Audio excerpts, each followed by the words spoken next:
بسم اللہ الرحمن الرحیم جی السلام علیکم ورحمۃ اللہ وبرکاتہ. اجمل وسمال ہے درویش نیوز کے حاضرین سامعین و ناظرین, آپ دیکھ رہے ہیں آپ کا اپنا پسندیدہ پروگرام ہم بنیں گے آپ کی آواز, سید الطاف حسین وارثی اور ابرار حیدر کے ساتھ.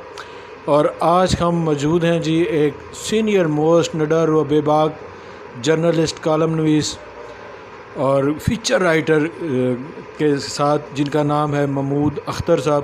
یہ خانپور یونین آف جرنلسٹ کے جنرل سیکرٹری بھی ہیں. ان سے ہم جنرل گفتگو بھی کرتے ہیں اور خصوصاً یہ جو انتظامیہ نے تجاوزات کے خلاف جو ایکشن لیا ہے اس کے اوپر بھی ان سے ان کا ویو جو ہے وہ جاننے کی کوشش کریں گے اور آپ تک پہنچانے کی کوشش کریں گے. السلام علیکم سر. وعلیکم السلام وارثی صاحب, کیسے ہیں آپ؟ بہت شکریہ آپ کا. سر بہت شکریہ, تھینک یو ویری مچ. سر پہلے تو آپ یہ بتائیں کہ آپ کو اس دست کی سیاہی میں کتنا زمانہ بیت گیا جی جرنلسٹی کرتے ہو, صحافت کرتے ہو؟ سر الحمدللہ 2000 سے آن ورڈ اسی فیلڈ کے ساتھ وابستہ ہوں جی. اور ہمارے جاننے والے ہمارے دوست احباب یا علاقے کے جو ساتھی ہیں وہ جانتے ہیں کہ ہماری خدمات کس حوالے سے ہیں. تو مسلسل 24 سال ہو گئے ہیں سر, کم و بیش. محمود صاحب کیا سمجھتے ہیں 24 سال پہلے والی جو صحافت تھی اور آج کی جو صحافت ہے, اس میں بنیادی طور پہ کیا فرق ہے؟ جناب وقت کے ساتھ ساتھ گریجولی تو ہر فیلڈ میں ہی کہیں نہ کہیں بہتری بھی آپ کو نظر آ رہی ہوگی, اور بڑے ورسٹائل معاملات چل رہے ہیں اور بڑی تیزی کے ساتھ چل رہے ہیں. اس وقت 24 سال پہلے صاحب ہمارے ہاں آج الحمدللہ آپ یہاں پہ کیمرہ اور مائک اور اس طرح کی جو سروسز ہیں وہ ہمیں یہاں پہ اویلیبل ہیں. میں جب 24 سال پہلے کا تذکرہ کروں تو ہمارے پاس تو کچھ بھی نہیں تھا, کاغذ قلم تھا, اور کاغذ قلم کو لے کے ہم اگر کوئی خبر لکھ بھی لیتے تھے تو اس کو ٹائپ کرنے کے لیے ہمارے پاس وسائل نہیں ہوتے تھے, نہ ہمارے پاس اس طرح کے کوئی سیٹ اپ تھے. آج تو الحمدللہ کمپیوٹر اور اس طرح کی جو بھی چیزیں ہیں وہ ہماری دسترس میں ہیں. تو اس وقت ہم بسوں کے ذریعے اور اپنے جاننے والوں کے ذریعے ایک انویلپ میں ڈال کے وہ خبریں کہیں ہری پور اور کہیں ایبٹ آباد تک ہم پہنچایا کرتے تھے اپنے رسپیکٹڈ جو ہمارے اخبارات تھے. تو الحمدللہ آج تو 1 کلک یہاں پہ بیٹھے ہوئے کچھ نہ کچھ ٹائپ کرتے ہیں اور وہاں پہ بھیج دیتے ہیں جی. یہ بڑا زیادہ فرق ہے جی. ہمارے اکثر ناظرین نہیں جانتے ہوں کہ پورے ڈسٹرکٹ میں 2 فیکس مشینیں ہوتی تھیں اور ان تک پہنچنے کے لیے, ایکسیس کرنے کے لیے بہت مشکلات پیش آیا کرتی تھی. گھنٹوں کا سفر بسوں میں طے کر کے ہم فیکس مشین تک پہنچا کرتے تھے اور پھر اپنے ادارے کو فیکس مشین کے ذریعے سے نیوز بھیجا کرتے تھے. بہرحال چلیں, یہ تو حالات و واقعات کے ساتھ ساتھ بدل گیا.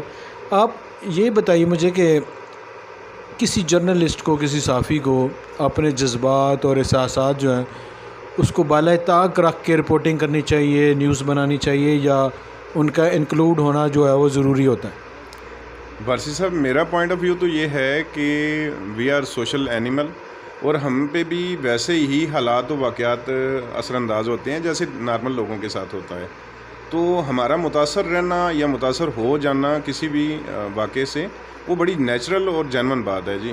اور آپ اس کو اگر باہر نکال دیں تو آپ کے اندر انسان میں اگر جذبات نہ ہوں تو پھر میرے خیال میں سیدھا جانور اس کو کہہ دینا چاہیے. تو یہ جذبات یہی ہوتے ہیں کہ جو آپ کو سیدھا راستہ بھی دکھاتے ہیں, جو آپ کو ریئیکٹ کرواتے ہیں, اور بیسیکلی جو ہم ایز اے جرنلسٹ بیہیو کرتے ہیں سر وہ جذبات کی ہی عکاسی ہوتی ہے. تو میں نہیں سمجھتا کہ جذبات کے بغیر کوئی ایسی کوئی بات ہو.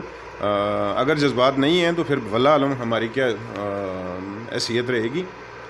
بطور انسان ہمارا جذباتی ہونا کسی بھی واقعے میں بڑا نیچرل ہے جی. اچھا محمود صاحب آتے ہیں اس پہ کہ جی ابھی خانپور ڈیم کے ارد گرد جو ہے وہ تجاوزات کے خلاف آپریشن ہوا ہے جی, اور اس میں میری جو اطلاعات ہیں اس میں یہ ہوا کہ غریب غربے رگڑے گئے اور جو ایلیٹ کلاس ہے وہ بچ گئی. اور یہ مرکزی ادارہ تھا اس کا واپٹا والوں کا, ان کی زیر نگرانی یہ سارا کچھ ہوا. تو آپ کا کیا نظریہ ہے کہ اس طرح کے آپریشن ہونے چاہیے تو ان کا پیرامیٹر کیا ہونا چاہیے؟ وارثی صاحب ایک اس معاملے میں آپ کی اصلاح کرنا چاہوں گا کہ بہت دیر کے بعد ایک اچھا آپریشن ہمیں یہاں پہ نظر آیا ہے جی. اگرچہ وہ وفاقی ادارہ تھا لیکن ہماری ایڈمنسٹریشن لوکل اس میں فلی انوالو رہی ہے, ہماری ڈسٹرکٹ مینجمنٹ انوالو رہی ہے جی. ہماری تحصیل انتظامیہ اس میں باقاعدہ طور پہ انوالو رہی ہے. تو ساتھ میں بہت میسو لیول پہ انہوں نے کام کیا ہے جی, اور خوش آئند ہے یہ. اور جہاں تک آپ بات کر رہی ہیں کہ کمزوروں کے خلاف آپریشن ہو گیا اور تگڑے لوگ وہاں پہ پہنچ گئے ہیں, تو مصیبت یہ ہوتی ہے کہ یہاں پہ وسائل کی تقسیم ہی اس لیول کی ہے کہ آپ وہ پارٹ آپ کو نظر ہی نہیں آ سکتا. کیونکہ یہاں پہ ہمارے ہاں زیادہ قبضہ تھا وہ ذرا ہوٹل جنہوں نے بنائے ہوئے ہیں, پرائیویٹ موٹلز ہیں اور اس طرح کی جو ریسٹورنٹس ہیں, تو وہ بڑی تگڑی پارٹیاں تھیں. وہ کورٹ میں چلے گئے ہیں, اب وہاں سے انہوں نے اسٹے لے کے آ گئے ہیں. قانونی کچھ مسائل بھی تھے. تو بہرحال اس معاملے میں دیکھتا ہوں جی کہ وابڈا نے بڑی ہمت کی ہے, اور ساتھ میں ہماری لوکل ایڈمنسٹریشن نے بھی بہت زیادہ ہمت کی ہے. بہت حد تک یہ کام صحیح ہوا ہے جی, بہت جینون ہوا ہے. اچھا محمود صاحب, کیا آپ یہ نہیں سمجھتے کہ جب اس طرح کا آپریشن کیا جائے تو ایلیٹ کلاس سے شروع ہونا چاہیے, موٹے آدمی سے شروع ہونا چاہیے, وگرنہ موٹا آدمی اسی طرح جا کے وہ اسٹے لے لے گا اور غریب آدمی جو ہے رگڑا جائے گا. میرا نظریہ یہ ہے کہ جب بھی کوئی ادارہ اس طرح کا ایکشن لے تو وہ سب سے تکڑی پارٹی کا جو ہے وہ سب سے پہلے گرائے. جی بالکل صحیح کہہ رہے ہیں, ہونا تو ایسے ہی چاہیے تھا جی. اس معاملے میں بھی تھوڑا سا ہماری جو سوشل کیا کہتے ہیں کہ ہمارے سماجی جو طبقہ ہے وہ اس پہ بحث کر رہا ہے, آج بھی بحث کر رہا ہے. وہ سمجھتے ہیں کہ یہ آپریشن واقعی اسی لیول پہ ہونا چاہیے تھا. جو اسٹے لے کے آئے ہیں وہ واقعی باوسائل لوگ ہیں اور ان کے پاس گورنمنٹ کا بہت زیادہ رقبہ تھا اور اب بھی ہے. تو چاہیے تو یہ تھا کہ جب تک ان کو اسٹے نہ ملتا یہ آپریشن ہو جانا تھا. لیکن چونکہ وہ تیاریوں کے مراحل میں بہت ساری چیزیں ہم نے دیکھی ہیں کہ باری مشینری جب یہاں پہ شفٹ ہوئی ہے تو الٹیمیٹلی ایک میسج تو کنوے ہو گیا کہ یہاں پہ انہوں نے بڑا سیریسلی وابڈا نے آپریشن کرنا ہے. تو ان کے پاس زیادہ وسائل تھے جی, وہ چلے گئے ہیں کورٹ میں, اور یہ 2-3-4 دن پہلے انہوں نے وہاں سے اسٹے لے لیا تھا. تو ایک فارمل سی ریکوائرمنٹ تھی, وہ جب لے کے آئے ہیں تو یہاں ایڈمنسٹریشن کو انہوں نے دیا ہے. اور اس وقت جو آپریشن کر رہے تھے ایون اس میں جی ایم تربیلا شامل تھے, اور بڑے میں تو ان کو فزیکلی جس طرح کی ان کی خدمات تھیں یا وہ جیسے پریویل کر رہے تھے اس آپریشن والے روز, وہ واقعی بڑا جاندار تھا جی. ایک جی ایم لیول کا بندہ اور خود ورکنگ کر رہا ہے. تو بہرحال وہ بھی پابند تھے, کورٹ کی وجہ سے وہ پابند ہوئے ہیں, اور 3-4-5 بندے ہیں جو اسٹے لے کے آئے تھے. ادروائز یہ آپریشن ہوا ہے اور بڑا ٹھیک ہی رہا ہے جی. اچھا محمود صاحب, ہماری قوم کا المیہ ہے, آپ نے بھی دیکھا ہے میں نے بھی دیکھا ہے, تکڑے لوگ تو ناجائز قبضہ کرتے ہی ہیں. ان کی دیکھا دیکھی ہمارے کچھ چھوٹے لوگ بھی قبضہ کرتے ہیں اور پھر بعد میں روتے ہیں کہ جس وقت ہم بنا رہے تھے تب یہ لوگ کہاں تھے. ایسا ہی ہے, بالکل صحیح بات کہہ رہے ہیں آپ. اصل میں سوسائٹی ایک دوسرے سے سیکھتی ہے جی. آپ نے اگر کوئی غلط کام کیا ہے خدا نہ خواستہ, اور ہوتا یہ ہے کہ جب آپ کو کسی بھی ایڈمنسٹریشن کی طرف سے کوئی قدغن نہیں ہوتی, ریلیکس کیا جاتا ہے, تو وہ میرے لیے بھی ایک بہانہ بن جاتا ہے کہ وارثی صاحب کے ساتھ یہ ہوا ہے تو اب میرے ساتھ کیا ہوگا. ٹھیک ہے نا جی, وہ ایک دوسرے کو راستہ دینے والی بات ہوتی ہے. تو یہ واقعی بڑا ضروری تھا کہ پہلے ہی انیشل سٹیپ پہ ہی ان لوگوں کو روک دیا جاتا ہے. یہاں پہ بہت ساری دیکھا دیکھی تو ہم نے یہ دیکھا ہے کہ لوگوں نے اپنے مکان بنا لیے تھے, گھر بنے ہوئے ہیں صاحب, 3-3 4-4 کمروں کے گھر بنے ہوئے ہیں, 1-1 کنال رقبہ ان کے پاس موجود تھا. تو وہ کیسے بن گیا جی؟ اس میں سر ہمارے اداروں کے جو نچلا سٹاف ہوتا ہے وہ الٹیمیٹلی ان کا معاونت کرتا رہتا ہے. اب اس کے ذاتی طور پہ کچھ فائدے بھی اٹھاتے ہیں میرے خیال میں, وقت کے ساتھ ساتھ وہ ریلیکس کرتے ہیں. اور جب اس طرح کا آپریشن ہوتا ہے, اور چونکہ یہ سالوں کے بعد یہ آپریشن ہوا ہے, تو اس میں آج ہمیں یہ نظر آ رہا ہے کہ بڑا زیادہ نقصان ہوا ہے لوگوں کا. ان کے جی وہ مکان گر گئے ہیں, فلاں ہوا. تو انکروچ کرنے والوں کو بھی, جو گریبر تھے ان کو بھی پتہ ہے کہ ہم لوگوں نے غلط کام کیا ہوا ہے, اور ساتھ میں موقع پرست جو ڈپارٹمنٹس کے اندر بیٹھے ہوئے تھے انہوں نے فائدے اٹھائے ہیں. اب یہ اس وقت تو سب کو فائدہ ہی نظر آ رہا تھا, آج آپریشن ہوا ہے تو سب کو بس وہ دیکھنے والوں کو بھی نقصان نظر آنا شروع ہو گیا جی, وہ جی اس کے ساتھ بڑی زیادتی ہو گئی ہے. تو ایسا ہے نہیں سر, میرا مکان نہیں گرتا اس صورت میں جب میں بالکل پراپر اپنی جگہ پہ بیٹھا ہوا ہوں. اچھا محمود صاحب, آپ آتے ہیں جناب, جنرل الیکشن جو ہیں وہ بہت قریب آ رہے ہیں, تو آپ کیا سمجھتے ہیں بہت ساری عوام کا اور بہت سارے جو ہمارے صحافی برادری ہے اس کا یہ ایک آئیڈیا اسیسمنٹ ہے کہ جی یہ بر وقت ہوتے نظر نہیں آ رہے, تو آپ کیا سمجھتے ہیں, آپ کو یہ ہوتے نظر آ رہے ہیں؟ سر لگتا نہیں ہے، ٹو بی ویری فرینک میں انالائز کر رہا ہوں وقت کے ساتھ ساتھ آج کل جو ہماری گورنمنٹ کے حالات ہیں، جو جس طرح کی مسائل ہمیں نظر آ رہے ہیں، جو سیاسی عدم استحکام نظر آ رہا ہے، جو معاشی مسائل نظر آ رہے ہیں، اس میں مجھے نہیں لگتا کہ الیکشن ڈیو ٹائم میں ہو جائے۔ اور اس کا کیا سمجھتے ہیں آپ، نقصان عوام کو زیادہ ہوگا؟ وجہ اس کی یہ ہے کہ ہم نے اپنے پرائم منسٹر صاحب کا ایٹیچیوڈ دیکھ لیا ہے بلوں والے معاملے میں۔ انہوں نے کہا جی کہ یا تو عوام باہر چلی جائے یا IMF کے پاس جائے، ہم نے تو اس میں کچھ بھی نہیں کر رہے۔ اور پروٹوکول ان کا الیکٹڈ جو پرائم منسٹر ہے اس سے بھی زیادہ ہے۔ آپ اس پہ کیا کمنٹس کریں گے؟ سر بیسیکلی تو قانون کے جو اسٹوڈنٹس ہیں، جو بڑے لوگ ہیں نا سر، وکلا ہمارے بیٹھے ہوئے ہیں، ایک پورا ایک سیٹ اپ ہے پاکستان کے اندر، ججز ہمارے بیٹھے ہوئے ہیں، تو یہ تو انہوں نے ڈیفائن کرنا ہے کہ PM صاحب، نگران PM صاحب اس وقت کیا سٹانس لے کے بیٹھے ہوئے ہیں اور ان کے پاس کیا اختیارات ہیں۔ نگرانوں کے بہرحال 50 سالہ زندگی میں نے بھی جو دیکھا ہے، بہت ساری حکومتیں ہمارے دور میں بھی تبدیل ہوئی ہیں ہمارے دیکھتے سنتے، تو نگرانوں کا سیٹ اپ تو اس لیے ہوتا ہے کہ وہ الیکشن کروا دیں۔ تو اب ایک الیکشن نہیں ہو رہے اور ان کو اس طرح کے اختیارات دیے گئے ہیں کہ وہ واقعی بہت بڑے ایڈمنسٹریٹر اور الیکٹڈ جیسے گورنمنٹ فیصلے کرتی ہے ایسے وہ 4-6 بندے 10 بندے بیٹھ کے وہ فیصلے کر رہے ہیں۔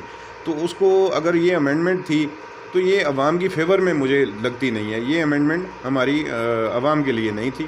یہ واللہ عالم اس کے پیچھے بیہائنڈ دا سین کیا کیا چیزیں چل رہی ہیں، خدا ہی آسانیاں کریں۔ ہمارے عام لوگوں کی مشکلات بہت زیادہ بڑھ گئی ہیں جی، بہت زیادہ بڑھ گئی ہیں۔ اچھا محمود صاحب، آپ کیا سمجھتے ہیں کہ اب جو آنے والا وزیر اعظم ہے وہ اپنی قوم کو، اپنی ملت کو اس قرضوں کے جھنجھٹ سے کیسے آزاد کروا سکتا ہے؟ اس میں عوام کی بہتری کے لیے کیسے کوئی کام کر سکتا ہے؟ کوئی فارمولہ آپ کے ذہن میں آتا ہے؟ صاحب بڑی دیر سے دیکھیں، یہ تبدیلیاں آتی جاتی رہتی ہیں۔ ایک گورنمنٹ سے اقتدار میں ہمیشہ لوگوں کی ہمدردیاں آپ کے ساتھ نہیں رہتی۔ جو بھی گورنمنٹ گئی ہے اس کے پیچھے مٹھائیاں بانٹتے ہوئے ہم نے دیکھے ہیں لوگوں کو، اور جو نئی آئی ہے اس کو ویلکم کیا ہے، ہر دور میں ایسے ہی ہوا ہے۔ تو مصیبت یہ ہے کہ اس دور میں خاص طور پہ ابھی جو 1.5 سال 2 سال گزر رہے ہیں، یہ اتنا زیادہ پریشان کن دور ہے جی، اس میں تو کسی کو سمجھ نہیں آ رہی کہ ہمارے یہاں ہوگا کیا۔ گورنمنٹ جب نئی بھی گورنمنٹ آ گئی، ایک تو انتخابات کو ہر صورت میں ڈیو ٹائم میں ہو جانا چاہیے، یہ ایک فارمولہ میرے ذہن میں آ رہا ہے جی۔ دوسرا، وہ بلا کیا کہتے ہیں کہ اس میں کوئی ڈنڈے ماری نہیں ہونی چاہیے کسی بھی لیول کی، وہ عوام کو فیصلہ کرنے دیں، وہ جس کو بھی پسند کرتے ہیں وہ آ جائے۔ اور چونکہ نئی گورنمنٹ جو بھی آئے گی جی، اس کے پاس یہ اختیار ہوگا، وہ چونکہ مینڈیٹ لے کے آئے گی پبلک کا، تو اس میں اگر انہوں نے مشکل بھی فیصلے کرنے ہوئے تو الٹیمیٹلی عوام کو ہمدردیاں ان کی حاصل ہوں گی۔ اس صورت میں سر مجھے نہیں لگتا کہ نگران سیٹ اپ ایک تو ہمدردی حاصل کر سکے، اور جو پبلک کے سینٹیمنٹ ابھی ایک ہی مہینہ ہوا ہے، خاص طور پہ بجلی والے معاملے میں آپ دیکھ لیں کہ ہر جگہ جگہ پہ احتجاج ہو رہے ہیں اور واقعی لوگوں کے پاس وسائل کوئی بھی نہیں رہے۔ کھانے پینے کی اشیاء کس قدر مہنگی ہو چکی ہیں، اب پیٹرول، ڈیزل اور ہمارے ڈالر صاحب کہاں پہ پہنچے ہوئے ہیں۔ تو یہ ساری چیزیں ہم عام لوگوں کو زیادہ متاثر کرنے لگی ہیں، ادروائز لوگوں کا اس سے پہلے اتنا زیادہ انحصار نہیں ہوتا تھا اس بات پہ۔ پیٹرول مہنگا ہو گیا جی، جن کے پاس گاڑیاں ہوں گی ان کو متاثر کرے گا، لیکن اب مصیبت یہ ہے کہ آپ کا سبزی والا بھی متاثر ہو رہا ہے، کوئی ٹھیلے والا بھی متاثر ہو رہا ہے، عام آدمی بھی، لیبر بھی متاثر ہو رہا ہے۔ تو بتائیں نا کہ 600-700 800 10,000 روپے دیہڑی والا جو مزدور ہے، اور چونکہ پاکستان میں یہ بہت زیادہ تعداد میں موجود ہیں اس وقت، کمزور لوگ یا بلو دا، آپ یوں سمجھیں کہ بلو دا بیلٹ جو طبقہ ہے، اس کی تعداد میرے خیال میں اب ایک اندازے کے مطابق وہ 60% سے بھی زیادہ ہے جی۔ تو ان لوگوں کے مسائل بہت زیادہ بڑھ گئے ہیں۔ اب جتنے بھی ایجیٹیشن آپ کو نظر آئے گی نا جی آنے والے دنوں میں یا اگلے بل میں، آپ دیکھیے گا کہ 1 مہینے کے بعد کیا ہونے والا ہے۔ اگر ایسے ہی انہوں نے بہت زیادہ اضافے کرتے رہے اور ٹیکسز اور فلاں جو ریونیو گورنمنٹ جس بھی لیول پہ لے کے جا رہی ہے، تو پبلک کھانے پینے سے بھی آوازار نظر آئے گی آپ کو۔ تو ایسی صورت میں بہت زیادہ شدت آ سکتی ہے ہمارے اس احتجاج میں جی۔ جی ناظرین، آپ نے دیکھا محمود صاحب بہت سینئر جرنلسٹ ہیں ماشاءاللہ، ان کی ہر شعبہ زندگی کے پہلو پہ نظر ہے۔ جی تو چاہتا ہے کہ بہت ساری باتیں ان کے ساتھ کی جائیں اور موضوعات ہیں کہ وہ ایک سے ایک نکلتا چلا جائے گا، لیکن چونکہ ہمارے پروگرام کا جو ٹائم ہے وہ بڑا تھوڑا سا لمیٹڈ ہوتا ہے. آج کی گفتگو سے جو میں ان کے ساتھ ہوئی ہے اور آپ کو بتاؤں اس کی ایک اگر سمری میں پیش کروں تو وہ کچھ اس طرح کر کے بنتی ہے جی کہ ایک تو جب بھی ہمارا کوئی بھی ادارہ جو ہے وہ تجاوزات کے خلاف آپریشن کرے تو وہ ایلیٹ کلاس سے شروع ہونا چاہیے. اب آپ دیکھ لیں ہوٹل موٹل اور ریزاسٹ جو بنے ہوئے ہیں ان کے پاس ایکڑوں کے حساب سے گورنمنٹ کی جو لینڈ ہے وہ موجود ہے, اور یہ جو غریب غربا کے جنہوں نے کے گھر جو ہے وہ مسمار ہوئے ہیں ان کے پاس مرلوں میں تھے جی. ٹھیک ہے, اچھی ایفرٹ ہے, ہونی چاہیے, گورنمنٹ کی ہر چیز واگزار ہونی چاہیے اور رستے جو ہیں وہ کھلے ہونے چاہیے, لیکن آپریشن ہمیشہ جو ہے وہ ایلیٹ کلاس سے شروع ہو تاکہ اس کو بھاگنے کا موقع نہ مل سکے. ایک تو یہ میں سیکھا ہوں, اور دوسرا یہ میں نے سیکھا ہے کہ جی جب تک ہمارا جو بلو دی بیلٹ طبقہ ہے جسے ہم مڈل کلاس کہتے ہیں, جسے وائٹ کلر کہتے ہیں, جسے اپنا سفید سوٹ بچانا ہے, وہ جب تک اپنے اندر سے نمائندے جو ہے وہ کھڑے نہیں کرے گا, ان کی سپورٹ نہیں کرے گا, ان کو ووٹ نہیں کرے گا اور ان کو امپاور نہیں کرے گا, یہ عوام یہ ملک مسائل کی دلدل میں دھستا چلا جائے گا. آج وہ وقت آ گیا ہے کہ آپ اٹھیں جاگیں, ووٹ بھی کریں, اس دن بیٹھ کے کوئی میچ نہ دیکھیں, کوئی مووی نہ دیکھیں, کوئی اسی قسم کی کوئی اور انٹرٹینمنٹ نہ رکھیں, ووٹ کاسٹ کریں اور اپنے طبقے کے لوگوں کو ووٹ کاسٹ کروائیں تاکہ آپ کے طبقے کے لوگ جو آپ کے اندر رہتے ہیں وہ آپ کے مسائل سے بخوبی آگاہ ہیں تو وہ اس کے حل کے لیے آپ کے پاس بیٹھ کے صلاح مشورہ کریں گے. ایلیٹ کلاس کبھی بھی آپ کی مشاورت سے کوئی کام نہیں کرے گی, اسے جو بہتر لگے گا, جو انسٹرکشن آئیں گی وہ اپنے فائدے کے لیے وہ ضرور مانتی چلی جائے گی. تو آپ دیکھ رہے تھے پروگرام ہم بنیں گے آپ کی آواز سید الطاف حسین وارثی اور ابرار حیدر کے ساتھ. لائک کیجئے, سبسکرائب کیجئے اور کمنٹس کیجئے اچھے یا برے, تاکہ ہم اپنے اس پروگرام کی نوک پلک مزید سنوار سکیں. اس کے ساتھ ہی مجھے دیجیے اجازت. پاکستان زندہ باد.